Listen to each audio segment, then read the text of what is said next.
There are times when extraordinary men experience extraordinary events. When ordinary lives clash in extraordinary times. Events and times that will be remembered for generations. Events that should never, ever be forgotten. I'm an ordinary man, a lawyer by trade, and it was a frightening time, September of 1814. Our young country wasn't even 40 years old. Our capital, our White House, burned. Washington, D.C. captured. Men and women taken prisoner by the British. I was asked to enter a truce ship. I was there on the Patapsco River, trying to negotiate the release of Dr. William Beans, trying to get him and other prisoners released.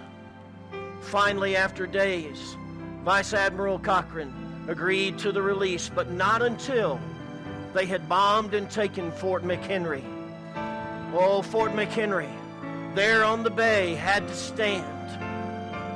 It had to resist all that the British would throw at it.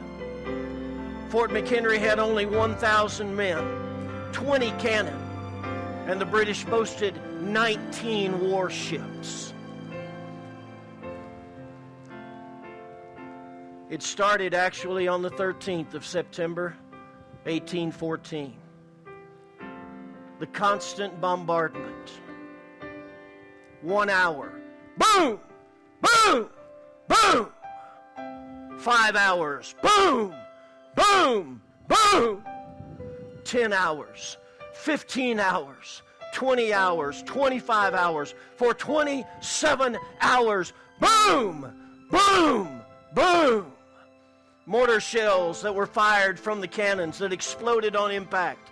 Congreve rockets that would leave a trail of light as they were fired from the British ships.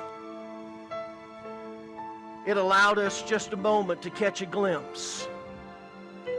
For our biggest worry is that the stars and stripes would be lowered and a white flag of surrender would be raised. As long as we could see it, there was hope. Some 1,500 to 1,800 rounds were fired by the British.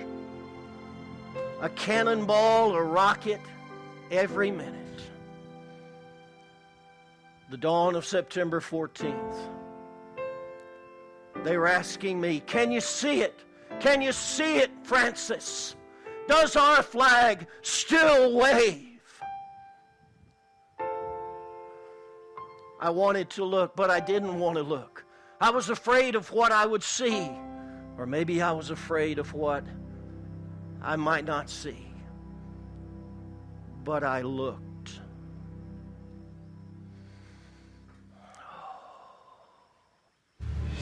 There it was. There it was. The stars, the stripes. It was battered. It was torn.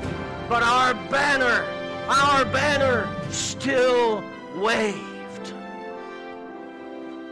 I stood in awe. I stood in humility. 4 brave men had given their lives. 24 were wounded.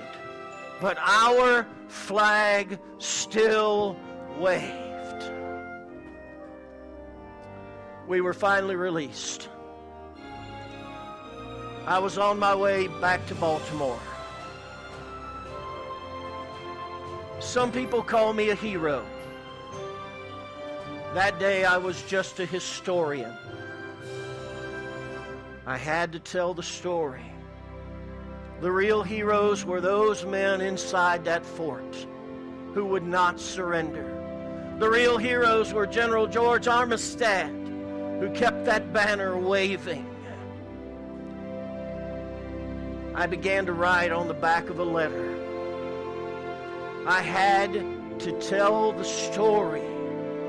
I had to let people know what had happened on that glorious day. I called it the defense of Fort McHenry. Oh, say, can you see by the dawn's early light?